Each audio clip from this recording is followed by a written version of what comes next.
Qualsevol membre del col·lectiu LGTBIQ+ haurà sofert en algun punt de la seva vida algun tipus de discriminació.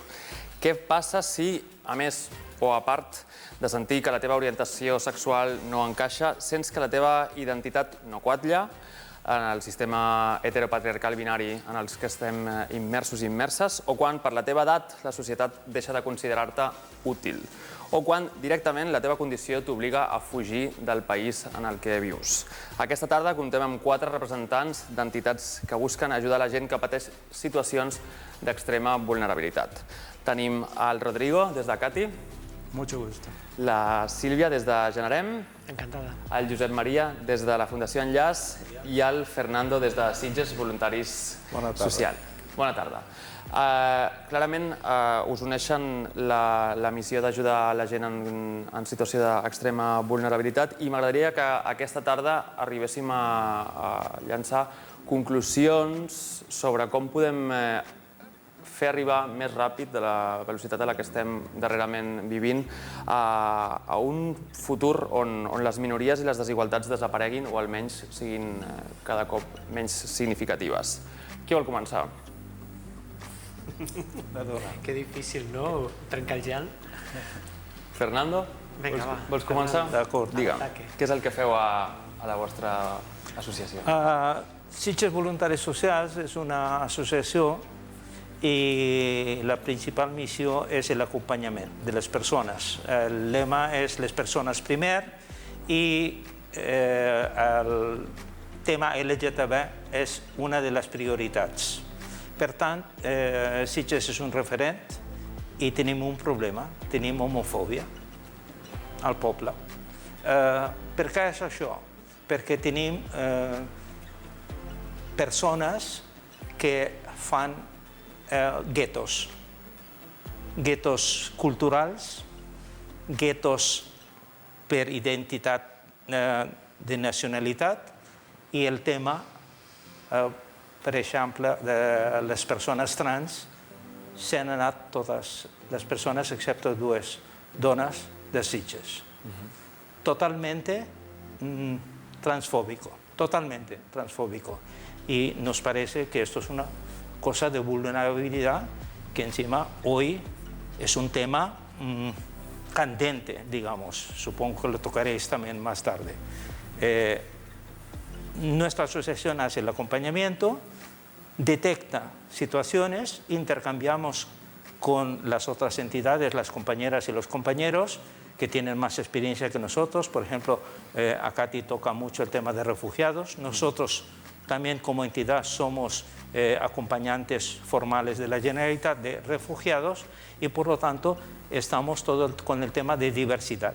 Estamos intentando que no se hable de pluralidad multicultural, sino de interculturalidad como vehículo, digamos, de inclusión social y romper con los tabúes. Tenemos muchos refugiados que vienen a Sitges porque piensan que es el sitio donde les van a acoger y no es verdad.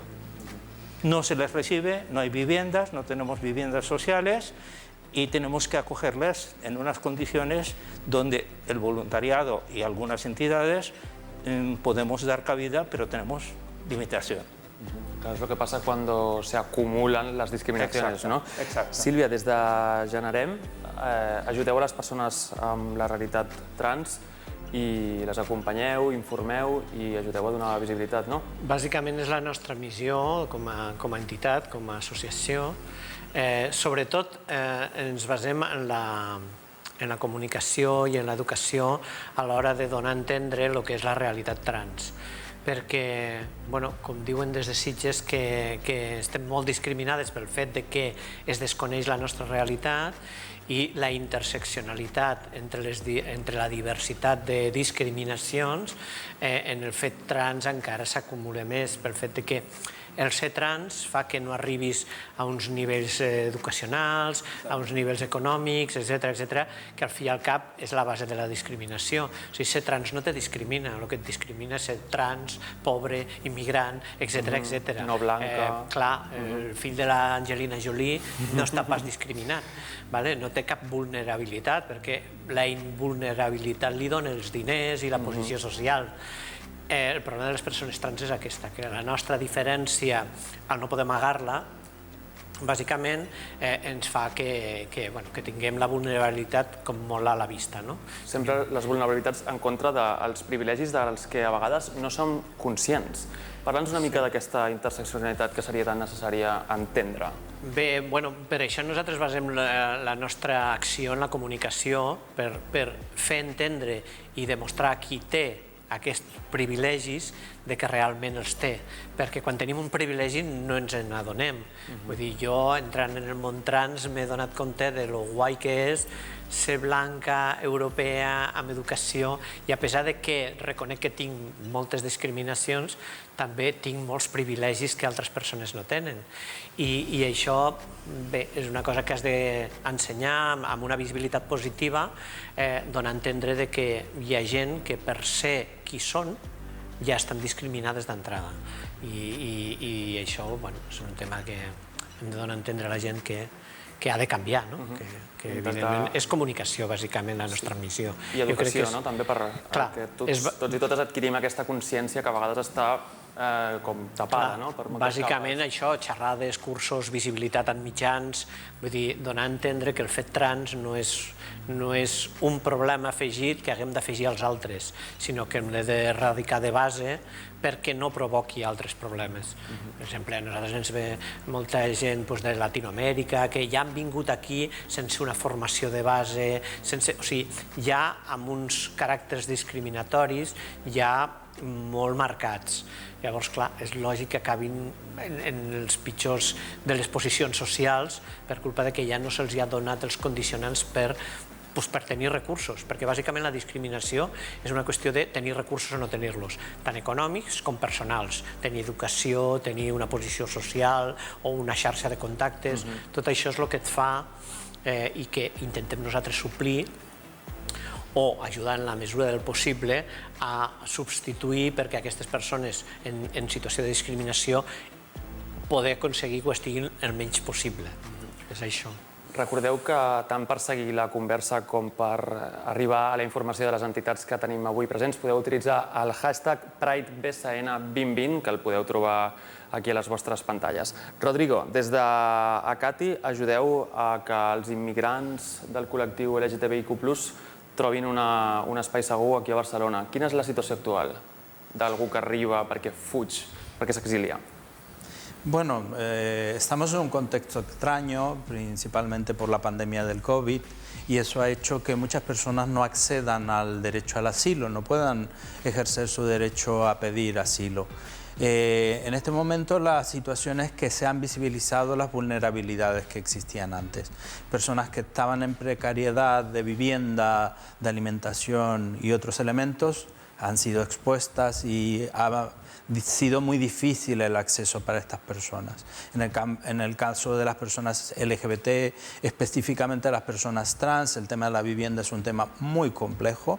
Estamos hablando de personas migradas que en principio no pueden acceder fácilmente a un albergue porque las condiciones no necesariamente son respetuosas, y por otro lado también porque muchas personas sobrevivían de la economía sumergida y en este momento todo se ha parado, por lo tanto tampoco tienen acceso a ayudas ni de ERTEs ni de ningún tipo de compensación por su parón de trabajo.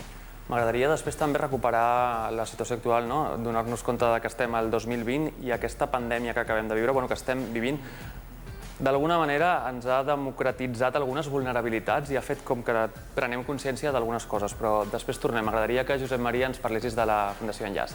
Molt bé.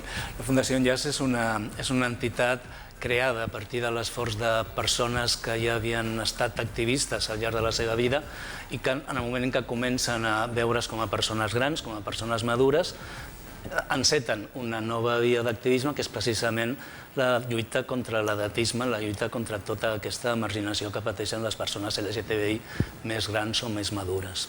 I contra l'estigma, que es va com associat, enganxadíssim a la solitud, ho tens perquè et mereixes, perquè has estat tota la vida sent un homosexual o una lesbiana, has estat en bars de nit... Efectivament, s'acostuma a tenir molt present altres altres eixos de desigualtat. És fàcil entendre o veure situacions de marginació, d'exclusió amb altres col·lectius, però del tema d'edatisme, que és una qüestió que ha introduït el company Fernando ara fa un moment, doncs és una qüestió més invisible, se n'ha parlat poc. És justament ara, quan estem arribant a la categoria de gent gran, les generacions que ens caracteritzem per haver lluitat per molts altres motius, quan comencem a visibilitzar aquesta qüestió com a un problema. Efectivament, la soledat, la solitud, és una qüestió que ens afecta especialment.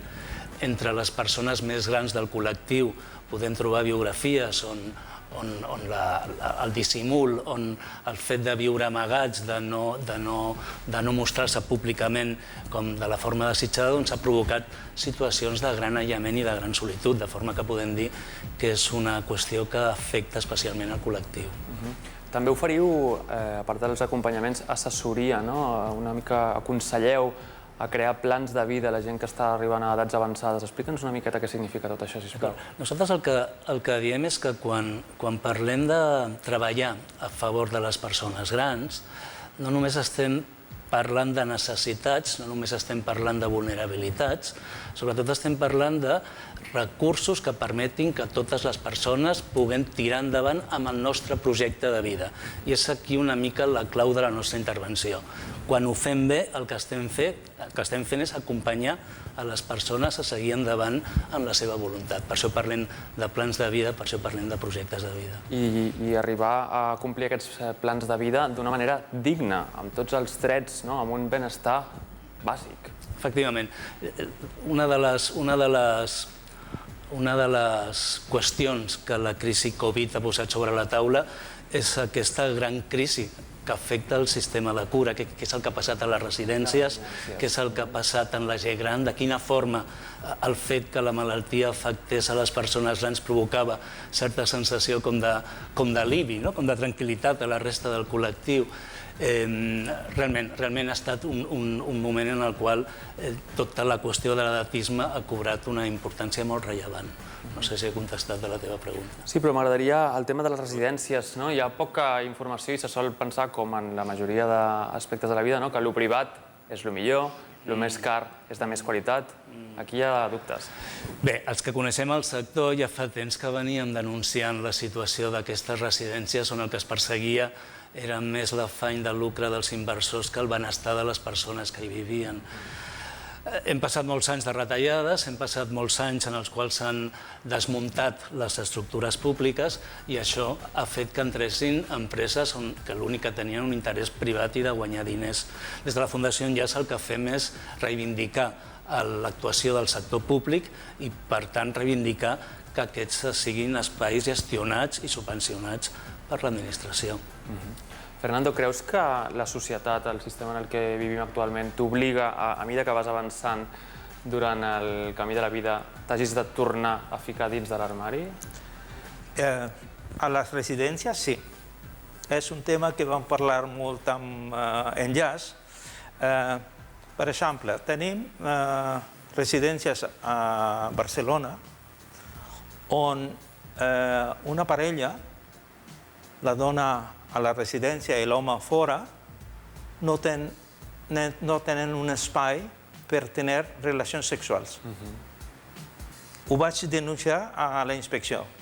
La resposta, no tenemos suficientes inspectores o inspectores.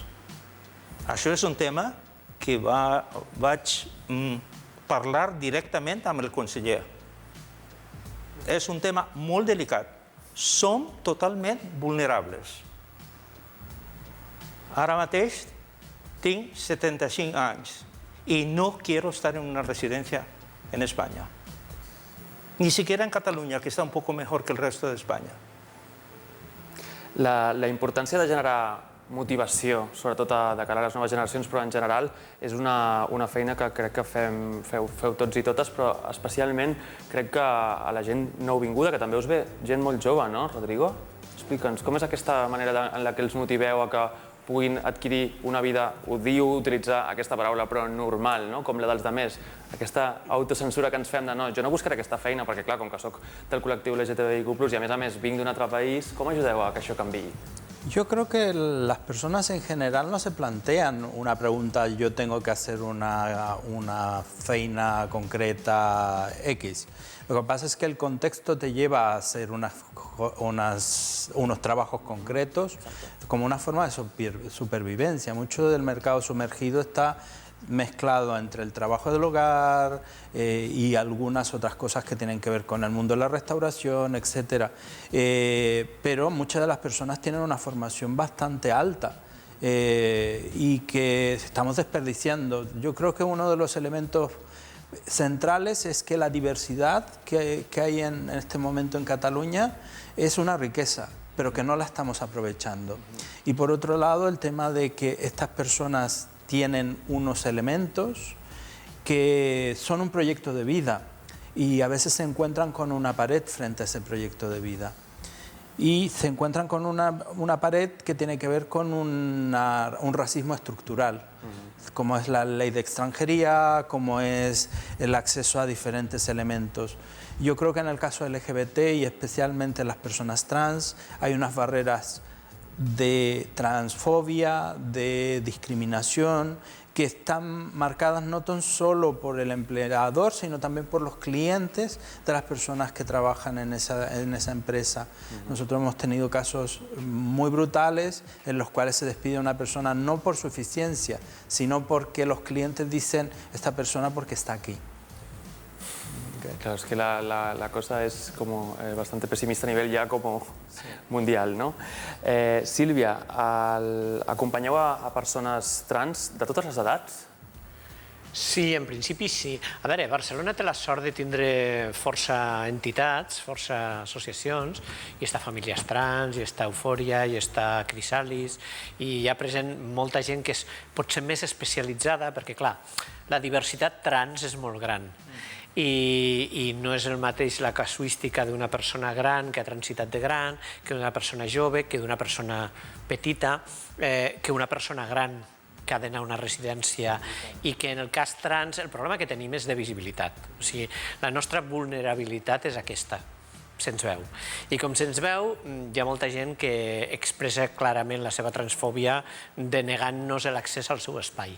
I això esperem que en el futur no passi, perquè ja haurem arribat les persones que tenim la ment més oberta, però actualment està passant a les residències que els propis interns no volen que entri gent trans perquè la veuen rara. Però, com deia ell també, o sigui, a les feines també passa. Vull dir, a mi m'han fotut fora d'una feina el dia següent de contractar-me, perquè algú a dins va dir, i esta què hace aquí? O sigui, per fet que et veuen rar, no veuen que una diversitat és positiva, veuen la diversitat com un fet negatiu. I, com jo dic sempre, no és ni transfòbia ni gordofòbia, és xungofòbia. O sigui, el que és raro per tu, el que és dolent, el que és diferent, ja no ho vols. El que és diferent, el que no entenc, és un problema de nucli. Clar, llavors, si ets immigrant, si ets trans, si ets negre, si ets gordo, si ets qualsevol tema d'aquestos, es tracta com un inconvenient i com una cosa dolenta per l'empresa que t'ha de contractar, quan la diversitat ben portada és tot el contrari. Les persones que tractem amb la diversitat sabem que hi ha un niu de valors i un munt de talent que podríem aprofitar i no aprofitem. Si tenim nois immigrants fent-los fer de camareros, quan tenen uns estudis importats d'allà i simplement perquè no els entenem, perquè com no dominen l'idioma no poden transmetre allò que saben i el seu talent se perd. I és aquí on hem d'estar, en aquesta educació i en aquest treball continu de fer valer la diversitat, que és el gran problema, a totes les edats, de petitets i de grans. Vull dir, és evident. La via seria l'educació. Diga, Rodrigo. Complementando un poco lo que dice Silvia, en términos concretos, las personas sí que tienen las herramientas, pero muchas veces hay los prejuicios para que estas herramientas se utilicen. O sea, ¿tú dónde has estudiado? Si has estudiado en tal sitio, a lo mejor no tiene tanta validez como lo que hacemos aquí. Entonces, tiene que ver por ahí. Pero creo que hay un punto que marca la diferencia, que es la visibilización positiva. ¿Qué quiere decir? Yo tengo unas herramientas que cuando conozco que funcionan bien, que esta persona me está funcionando bien, visibilizo que funciona bien. Si esto es así, más experiencias de ese tipo se darán. Lo que pasa es que normalmente lo que hacemos es ocultar que tenemos un empleado de unas características por el miedo a lo que dirán o al rechazo. Josep Maria, vols afegir alguna cosa al respecte? Sí, tornant una mica a la qüestió que plantejaves, no? Et preguntaves si deies existeixen discriminacions que potser nosaltres, el col·lectiu, manté. Jo diria, en el cas de les persones trans LGTBI, això és claríssim. L'ambient, l'entorn en el qual ens hem socialitzat, els bars, les discoteques, aquells llocs on circulem habitualment, acostumen a ser entorns molt edatistes, acostumen a ser entorns molt poc amables i de vegades molt poc respectuosos amb les persones grans. I val la pena aprofitar moments com el que estem ara per dir-ho i per tornar-ho a dir. Hem de construir un món en el qual hi capiguem tots i totes, i també les persones grans. Si no tens peles... Bueno, és el que dèiem, els recursos econòmics i personals per no ser discriminada. I si és una dona trans, el treball, fora. Bueno, no cal que m'ho expliquis, això. Y como seas trans y negra, peor aún. Pitjor encara. Trabajamos el tema de inclusión laboral, un compañero joven. Yo creo que hay un elemento que no se ha comentado porque hemos ido al mercado, digamos, se ha hablado de tiendas, etcétera. Pero no hemos hablado de otra cosa, que tiene que ver un poco con la sexualización de lo exótico, que es también una discriminación. O sea, yo quiero a esta persona porque pertenece a tal colectivo porque tiene un tamaño de pene X, o porque no quiero a tal persona porque no es de mi agrado por su color de piel. Y eso aparece en aplicaciones de contacto, sobre todo en el mundo gay. Es una manera de cosificar, al fin y al cabo, que es un problema general mundial, pero que sobre todo... Eso está presente. O sea, el colectivo LGBT está cruzado por las discriminaciones de muchos tipos, tanto raciales como también las propias del colectivo. Personas que te dicen, yo no quiero personas con pluma. Están hablando de un concepto sobre el género que es excluyente, también sobre personas trans. Te plantean, yo no quiero una persona trans en una sauna. ¿Por qué no quieres una persona trans en una sauna? Por la imagen que tenemos.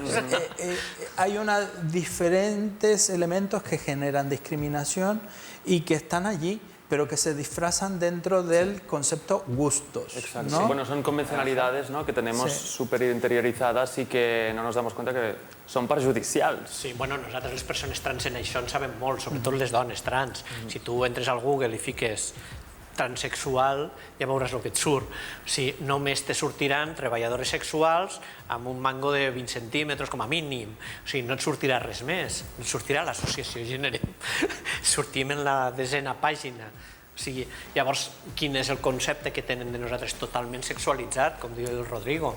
Vull dir, 100% sexualitat. De fet, les relacions personals que jo he tingut des del meu trànsit han anat sempre, des de l'inici ja, la primera frase, pautades per la meva sexualitat.